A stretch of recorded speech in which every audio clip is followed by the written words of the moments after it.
Eating out. Folks in rural America eat out more often than their city cousins.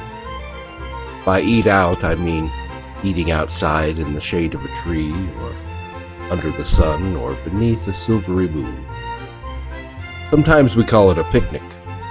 Mostly it's just a lunch or some supper taken outdoors because we're tired of being in the car or the house, or because we happen to be working in the fields or fishing a stream or hiking in the woods.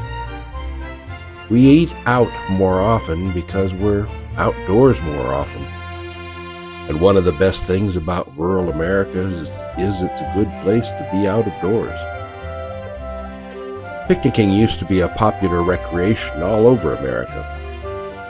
Barbara Holland, in her book, Wasn't the Grass Greener?, reflects on what it was like 20 years ago and how things have changed. The banks of the Schuylkill River in Philadelphia flowered for miles with families lunching on the grass, like an endless French painting unscrolling around the river bends. All the inner-city picnickers were dressed as if for a party, fresh in the springtime colors and prints, punctuated here and there with puffs of barbecue smoke. Now joggers and runners, scowling, pound back and forth on the grassy banks, and the lunchers are gone. The picnic's day is done. With all the other forms of entertainment available to us, Holland laments that we, quote, no longer care to spread a cloth at the cliff's edge and eat and drink together and throw our crumbs to the seagulls. Holland probably hasn't gotten out of town lately because there's still a lot of picnicking going on hereabouts.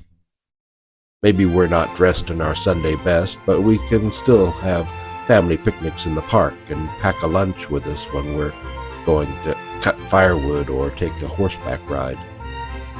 It's not the same or as frequent as it was before air-conditioned homes and entertainment systems and fast food restaurants, but the urge to eat out survives, even if it's just out on our back deck. Picnics are still associated with lazy Sunday afternoon trips to the seashore or a riverside park and a hamper full of sandwiches, cold meats, and lemonade. They can also mean flies and ants and yellow jackets, hide and seek in the brush, softball games on the lawn, loud boom boxes from the party next door, scratched legs and bruises, and finally, exhaustion and a sleep in the car on the way home. The word picnic is something of a mystery. It first appeared in France in the late 16th century as pique-nique, but was not used in England until after 1800. Originally, picnics were social events where each guest provided a share of the food, sort of like a potluck. Later, picnics became associated with outdoor excursions to a place in the country where friends would meet and share provisions.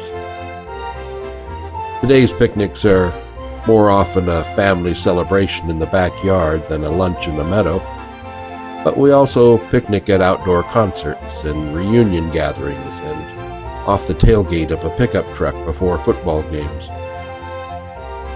Professional caterer and cooking teacher Dee Dee Stovall has compiled a contemporary book of picnic recipes and menus simply titled Picnic, which demonstrates how resilient the practice of picnicking can be and how creative approaches to eating outdoors can add romance and adventure to the outing. How about a moonlight picnic on a mountaintop or an après-ski picnic? Pack a lunch for berry picking or a canoe trip or a walk along the beach. While writing the book, Stovall asked friends and acquaintances to reflect on their favorite picnics. Invariably, their heads would tilt back, their eyes would close, and a smile would creep across their faces. Picnics nourish the body, mind, and soul, Stovall observed.